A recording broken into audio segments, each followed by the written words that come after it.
Hello friends, welcome to my YouTube channel. First of all happy Holi all of you. Then अब आते हैं अपने topic पे। आज का हमारा टॉपिक है बेड सोर, जिसको प्रेशर अल्सर भी बोलते हैं। ये फंडामेंटल ऑफ नर्सिंग का इम्पोर्टेंट टॉपिक है। इस पूरी वीडियो के अंदर हम क्या क्या चीज़ें कवर करेंगे, सबसे पहले हम देखेंगे इसकी डेफिनेशन, फिर कॉजेज, फिर स्टेजेज और लास्ट में nursing care.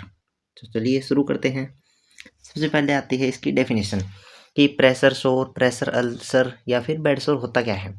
Bed sore is localized damage to skin and underlying tissue.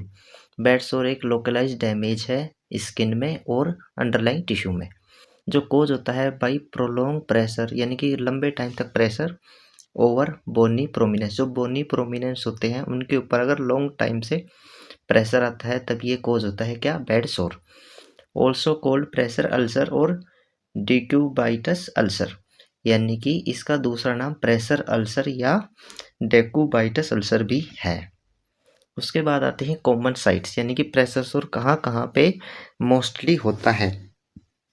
कुछ कॉमन साइट्स होती हैं, जैसे सबसे पहले है सैक्रम, फिर हील्स, फिर एल्बो, देन हिप जिसको ट्रोकेंटर भी बोलते हैं, फिर आती है बैक ऑफ हेड, लास्ट में एंकल्स। यानी कि ये कुछ पार्ट्स होते हैं या कुछ एरिया होते हैं, कुछ बॉडी की साइट्स होती हैं जिन पे बेड सोर होने के ज़्यादा चांसेस होते हैं।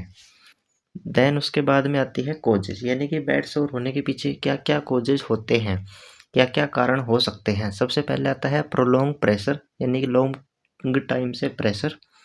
उसके बाद में फ्रिक्शन एंड शेयर। उसके बाद मॉइस्चर, पुअर न्यूट्रिशन, इमोबिलिटी और पुअर सर्कुलेशन, यानी कि अगर सर्कुलेशन पुअर हो या फिर पेशेंट काफ़ी टाइम से एक ही जगह पे हो, इमोबिलाइज हो, यानी कि ज़्यादा मूवमेंट ना करे। उसके बाद मॉइस्चर या पुअर न्यूट्रिशन। देन उसके बाद में आता है रिस्क फैक्टर। रिस्क फैक्टर का मतलब ये होता है कि जो प्रेशर सोर को कोज कर भी सकते हैं और नहीं भी, यानी कि मे बी और मे नॉट भी। सबसे पहले आता है अनकॉन्शियस पेशेंट्स, यानी कि इनके अंदर बेड सोर हो भी सकता है और नहीं भी हो सकता, दोनों चीज़ें हैं। फिर आता है paralysis, then old age, then malnutrition, उसके बाद में इनकॉन्टिनेंस और लास्ट में क्रोनिक इलनेस। उसके बाद में आती है स्टेजेज, यानी कि बेड सोर की क्या क्या स्टेजेज होती हैं। तो पहली जो स्टेज होती है उसके अंदर जो बॉडी में क्या क्या चीज़ें मिलेंगी, रेडनेस विदाउट स्किन ब्रेक, यानी कि जब पहली स्टेज होगी बेड सोर की, उसके अंदर जो स्किन होगी वो रेड हो जाएगी लेकिन ब्रेक नहीं होगी, ठीक है। जो दूसरी स्टेज आएगी, सेकंड स्टेज के अंदर पार्शियल स्किन लॉस, यानी कि पार्शियल स्किन लॉस होगा, कंप्लीट स्किन लॉस नहीं होगा, यानी कि कुछ कुछ स्किन लॉस होगी, पूरी तरीके से स्किन लॉस नहीं होगी। देन जो थर्ड स्टेज आती है वो उसके अंदर होता है deep ulcer, reaching fat layer, यानी कि अल्सर गहरा हो जाता है और फैट लेयर तक पहुंच जाता है। उसके बाद में जो फोर्थ स्टेज होती है वो लास्ट स्टेज होती है किसकी, बेड सोर की। उसके अंदर मसल्स और बोन्स एक्सपोजर, उसके अंदर मसल्स जो बॉडी के अंदर होती है वो, और बोन्स यानी कि हड्डियां एक्सपोजर हो जाती है, मतलब दिख जाती हैं, दिखने लग जाती हैं। तो वो बेड सोर की लास्ट स्टेज होती है। उसके बाद में आता है साइन एंड सिम्टम, मतलब हमें क्या क्या लक्षण देखने को मिलेंगे। सबसे पहले आता है रेडनेस, रेडनेस देखने को मिलेगी। उसके बाद में पेनलेस और डिस्कम्फर्ट, पेशेंट को पेन होगा और डिस्कम्फर्ट होगा। उसके बाद में स्वेलिंग, स्किन ब्रेकडाउन, डिस्चार्ज और इन्फेक्शन, यानी कि स्वेलिंग होगी यानी कि सूजन आएगी। उसके बाद में स्किन ब्रेकडाउन, जो स्किन होगी, जो त्वचा होगी वो ब्रेकडाउन होगी यानी कि टूटेगी। उसके बाद में डिस्चार्ज होगा और इन्फेक्शन हो सकता है। उसके बाद में प्रिवेंशन, यानी कि बचाव, यानी कि बेड सोर के क्या क्या बचाव हैं। सबसे पहले हम प्रिवेंट कैसे कर सकते हैं बेड सोर को, तो हम चेंज पोजीशन एवरी 2 आवर्स, प्रत्येक 2 घंटे के अंदर पेशेंट की पोजीशन को क्या करना है, चेंज करना है, बदलना है। उसके बाद में दूसरा बचाव, मेंटेन स्किन हाइजीन, स्किन की जो हाइजीन है उसको मेंटेन करके रखना है। उसके बाद में use air mattress, air mattress का मतलब एक स्पेशल टाइप की मैट्रेस आती है जो पेशेंट जब लाई करता है तो उसके नीचे बिछाई जाती है, जो एयर फिल होती है, जिससे बेड सोर का जो खतरा है या फिर बेड सोर होने के चांसेस है वो कम होते हैं, यानी कि उससे प्रिवेंट करता है कौन, एयर मैट्रेस।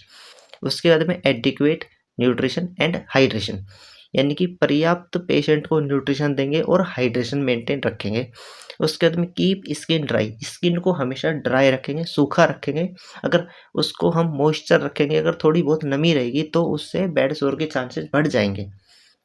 उसके बाद में आता है नर्सिंग मैनेजमेंट, यानी कि नर्सिंग मैनेजमेंट के अंदर पहला पॉइंट है कि रेगुलर स्किन असेसमेंट, यानी कि नर्स क्या क्या करेगी, पहले रेगुलर स्किन असेसमेंट, यानी कि स्किन को रेगुलर क्या करेगी, असेस करेगी, चेक करेगी। Pressure relief techniques, pressure relief techniques आजमाएगी, जैसे कि सबसे पहले उसकी पोजीशन चेंज करना, पाउडरिंग करना, मसाज करना, ये सब। उसके बाद में वुंड ड्रेसिंग, अगर वहाँ पे कोई घाव हो गया, वुंड हो गया तो उसकी ड्रेसिंग करेगी।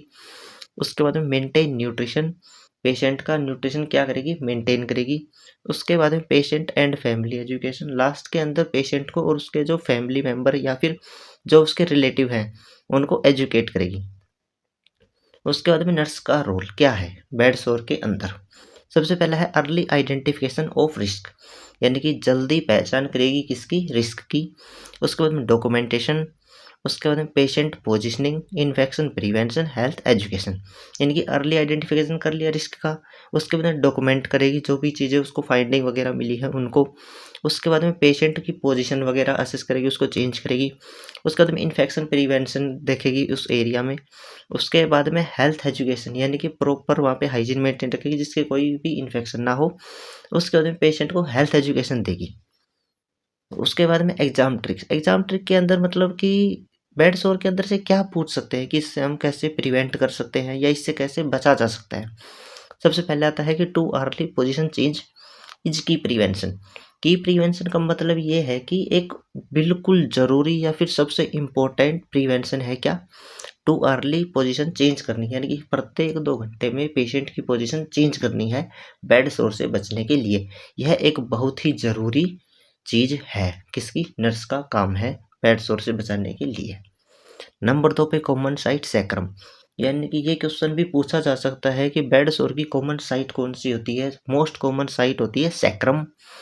देन उसके बाद में stage first non blanchable redness, उसके बाद में न्यूट्रिशन प्ले मेजर रोल।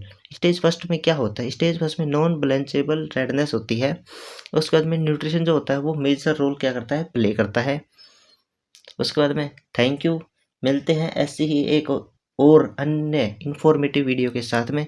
जब तक के लिए आप देखते रहिए nursing with Naveen. Like share subscribe, thank you.